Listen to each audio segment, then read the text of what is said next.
everyone and welcome to Left Off the Map. Today we're continuing our journey through the northeast of Tasmania, heading off to a place called Derby. We're going to look at some mountain biking and some great accommodation and a sauna there. So it's going to be a fun little trip as we make our way through the northeast.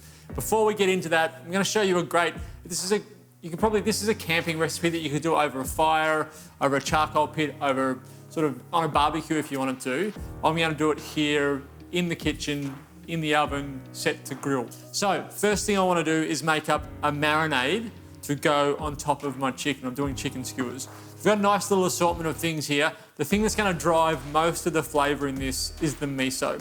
But then I've got some accompaniments to go with that miso. So some green chilli, mustard seeds, turmeric, garlic, a little bit of coconut and some lemon. So we're going to bring all that together in a bowl. So some tips if you're making skewers. If you've got wooden skewers, soak them in water first. That will stop them catching and burning. But if you can get hold of metal skewers, do it. Now, the reason for that is you don't have to soak it. They're not going to catch fire.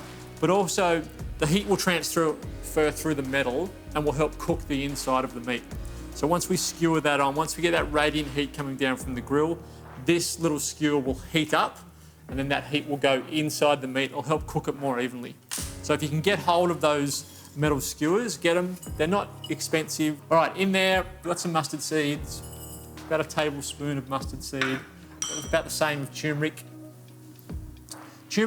Powdered turmeric doesn't have a really intense flavour. This is really so we get that beautiful golden colour on top of what we're cooking. A little bit of desiccated coconut or shredded coconut, whichever one you've got. I like shredded. I've always been a fan of sort of shredded over desiccated, but if you've got desiccated and you like desiccated, then go for it. My garlic, I'm going to put in 2 cloves of garlic.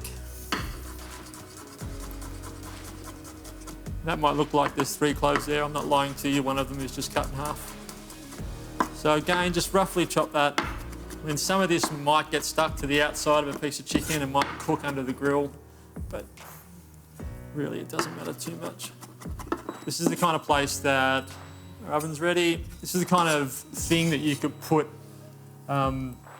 ginger into and keep the skin on, or you could you could just crush a whole clove of garlic with skin on the outside and throw that in if you wanted to. It's what marinades are good for. My lemon. Oh, a seedless one. I love it when you get seedless lemons. It's rare. All right, so I'm probably going to need, depending on how juicy your lemon is, I'm probably going to need a full lemon. So about 1/4 cup to 1/2 cup of miso. In the rest of my lemon. You can get different types of misos. I'm using a sort of a sweet miso. This is a chickpea miso. Sort of the red ones are more savoury, they've got a more savoury note. The white ones are a bit sweeter. And that's why you're going to need probably a little bit more lemon than you would normally think, just because you've got this sort of sweet miso, which some sweet misos you can almost use for desserts, they're that sweet. Just want to balance some of that sweetness. It'll still have the normal funkiness that miso has got. It'll just be paired with a little bit of sweetness as well. Salt, I am going to need some salt. Miso's salty, but I'm still going to need to season that. Some oil. About 2 tablespoons of oil. You might need to add a little bit more. Like with all of my cooking, there's no real measuring that happens. Okay, so that you can see that's kind of a sort of a pasty consistency. Got my chicken, toss that in. Of course you could use chicken breast if you want to. They just dry out a little bit, I think. So I always go with thighs, but if you're sort of wanting to be super lean, you can use breast. So we give that a really good coat, and then I'm just going to sit that out. I'm not going to put it back in the fridge. So because we're using metal skewers, because we're leaving that chicken out, we've got a much better chance of everything being cooked evenly. So we're going to leave that sit for about half an hour to an hour, and then we'll come back, cut that up, get it onto our skewers, and pop it under the grill.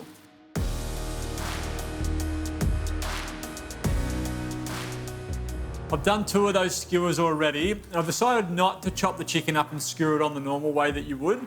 I'm doing it more satay style. So get your piece of chicken. If you've got gloves, wear gloves. The turmeric will end up staining your skin.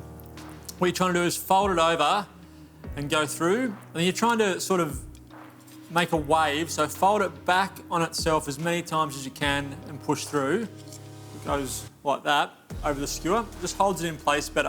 And I'm using 2 skewers again, just to get it to hold in place a little bit better.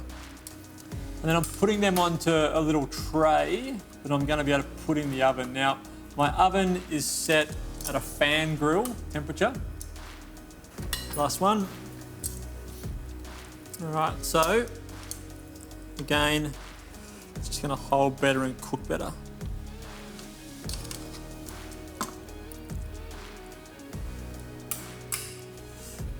All right, so my oven's been going, it's preheated. I've got 180 degrees on that fan grill.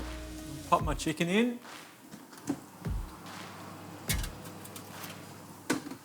It's going to take about 10 to 12 minutes, so 5 to 6 minutes each side. After that 5 or 6 minute, turn it over, go again. And one thing that we normally do is you just get like a big burger bun, put the 2 metal skewers in the burger bun, pull the chicken off, and you've got yourself a little sort of chicken sandwich. But whatever you want to serve when you can do a potato salad, a fresh garden salad, you can do the burgers like we do, it's completely up to you. But the technique of how you cook it with the metal skewer in the oven tray under the grill is a great technique for all skewers if you're trying to do skewers inside instead of out when you're camping. So now it's time to go and join Bianca Welsh in Derby as she has a look at sort of these pod accommodation setups that you can go to if you want a mountain biking adventure in the northeast of Tasmania.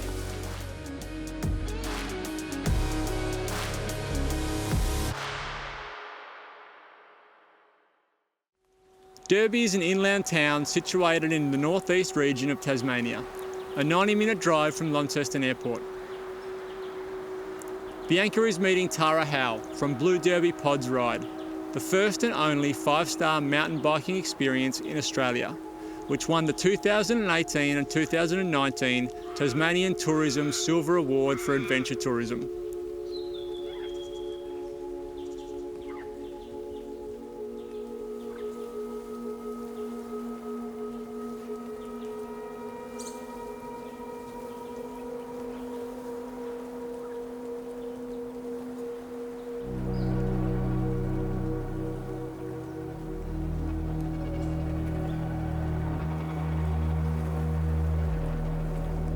Tara, thank you so much for having us in this incredible location. Tell us a bit about Blue Derby Pods. Oh, well, thank you so much for joining us here. Well, Blue Derby Pods Ride is a 3 or 4 day luxury adventure mountain biking experience. It's based here in the middle of the forests of the Blue Derby mountain bike trails. And our guests come from all over the world, but mainly Australia, and they traverse the mountain biking trails. They dine here with beautiful Tasmanian food and wine, and they sleep in our gorgeous accommodation pods. Incredible. Tell us a bit about the 3 and 4 day experience and what happens from when the guests check in as such. Yeah, so our guests, they come from all over the world, mainly Australia. And when they arrive in Launceston, we pick them up from their hotel or wherever they're staying, and they join us and we transfer them out here to Derby. And they really only need to bring their clothes and we cover everything else. So it's an all-inclusive experience, which is really nice, just to jump on the plane with your backpack. Absolutely. Yeah, totally. And so we have their bikes, their bike gear and everything, and they jump on the trails, and from then on it's riding, it's stopping at gorgeous waterfalls, it's taking in the views, and us hosting them essentially for their 3 or 4 days. Fantastic. And what about catering, sort of in the middle of nowhere almost? What do you do for your guests? Yeah, so maybe I'll give you an example, but we work with a couple of local operators in Launceston, and they've crafted a gorgeous menu for us. So for example, Bread and Butter, which is a really beautiful cafe in town. And yeah, I don't think anyone ever goes hungry here. Fantastic, amazing. Tell us a little bit about the design. There's a very unique, the accommodation and the spaces here. Tell us a little bit about how this came about. So the pods themselves and the whole 3 day or 4 day luxury adventure experience, this came about through essentially a passion for Tasmania and a passion for mountain biking and a love of food. Those three things came from Steve and I, who own this beautiful business. And the pods were all part of that.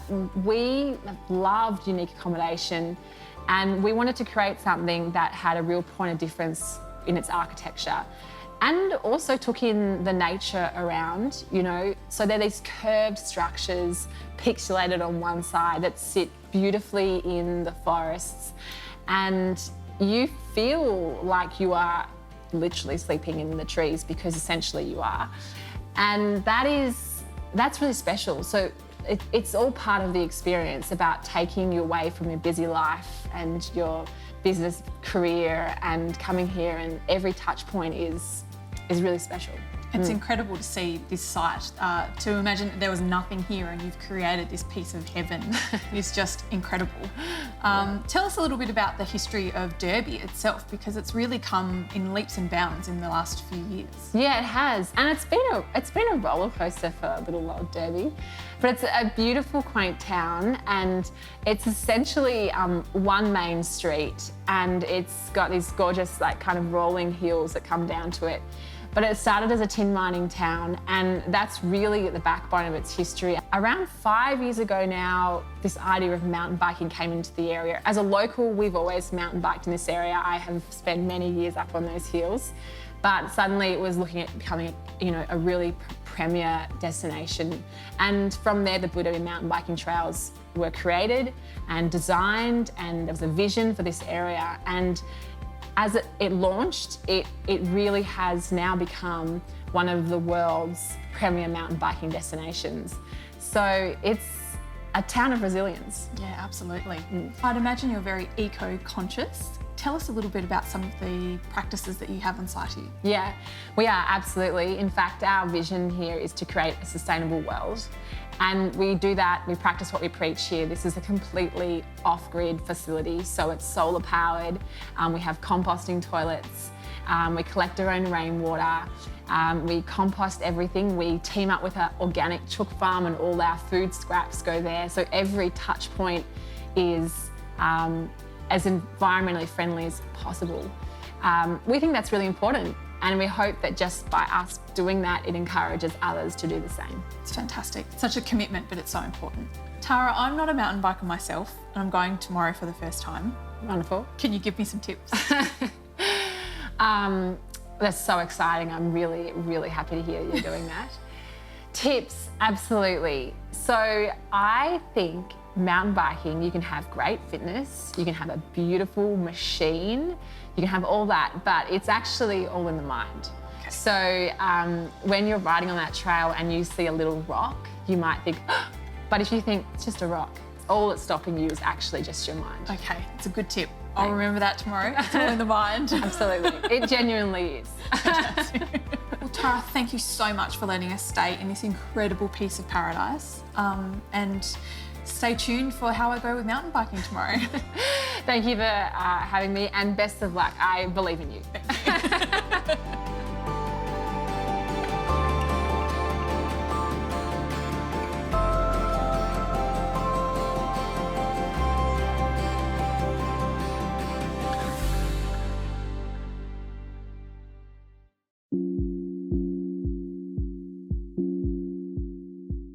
Unfortunately, I didn't get to stay there, but it looked like a phenomenal accommodation setup. And to tell you the truth, I probably will be going there in the future. I might head down there with some of the crew and experience it for myself.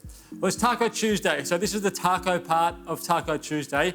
Even though we're not doing tacos, we're doing everyone's second favourite Mexican dish, nachos. We're going to do a vegetarian version. So I'm doing bean nachos, which is pretty similar, I think, because the beans give the base that meaty sort of flavour and feel. It's pretty similar to a normal nachos when you consider that nachos aren't actually Mexican.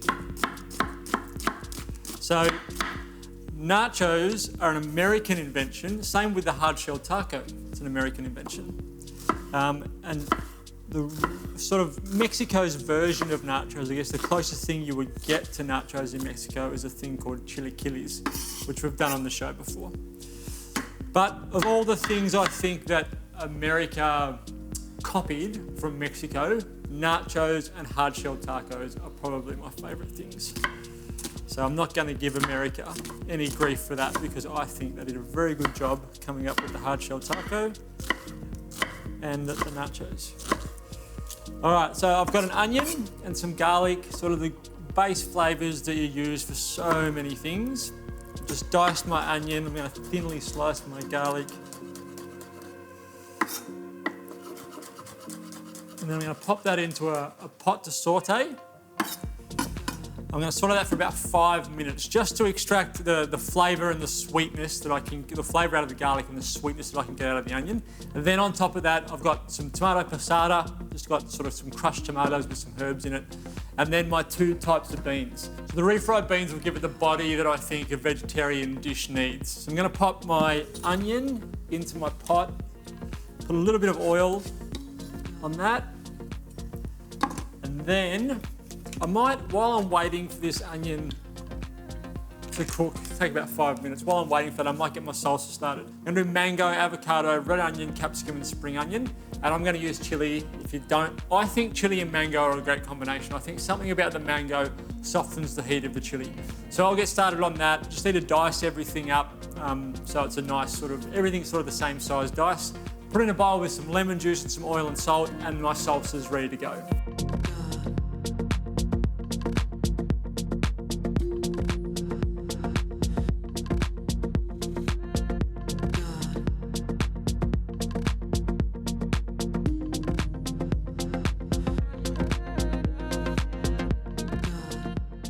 I've made my salsa. That's got time to just sit now. Probably the rest of the dish is going to come together in about 20 minutes to half an hour. My onion has sauteed down, so I'm happy with that. My passata can go in.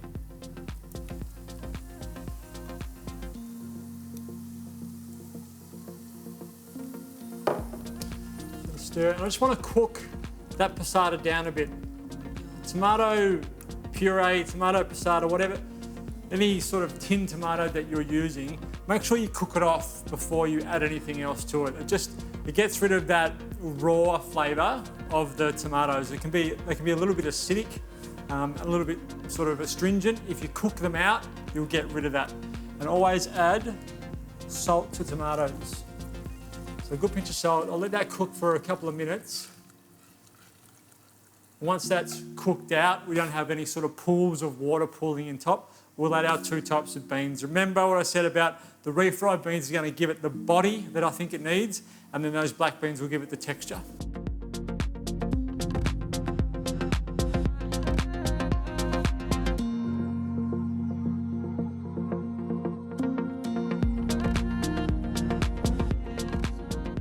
My bean mixture has come together, and I've just turned the heat off. I think that it's a little bit easier to deal with if it's slightly cooler. So spoon in your nacho mixture, or your bean mixture.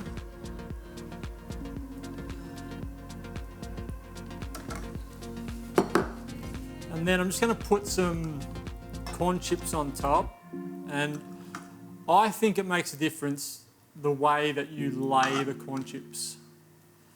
So what you want to do is kind of put them in so they're stacked up like that.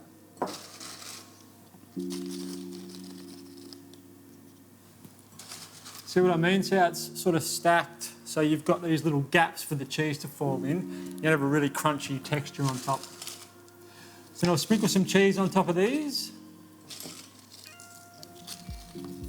Now I've got them done, some cheese on top. It'll fall into all those little gaps that we've created with the corn chips, and then down onto the bean mixture. I've got my oven set to fan grill. And that'll take about 15 minutes in the oven. Once they come out, we'll finish off our salsa, so lemon juice and olive oil, pinch of salt, and we're ready to go.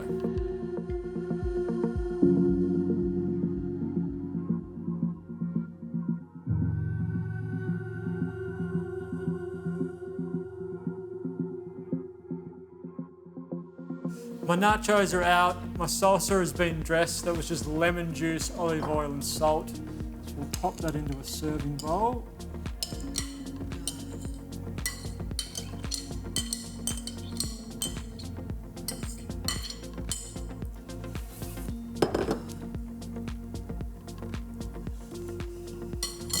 And there you've got it.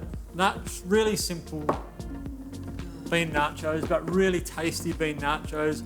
I think, like I said, it's really important to have those refried beans in there. The refried beans are what give it body. It gives it that umami sort of flavour that you're missing when you don't have meat in the dish. Everything's nice and crunchy, everything's cooked well, the cheese is melted. So now it's just a little sprinkling of the salsa on top and you can get into it. Individual portions, so you can work your way through that fast or slow. But another great recipe for Taco Tuesday, even though it isn't a taco. Like I said, it's probably my second favourite Mexican dish. Nachos just behind tacos.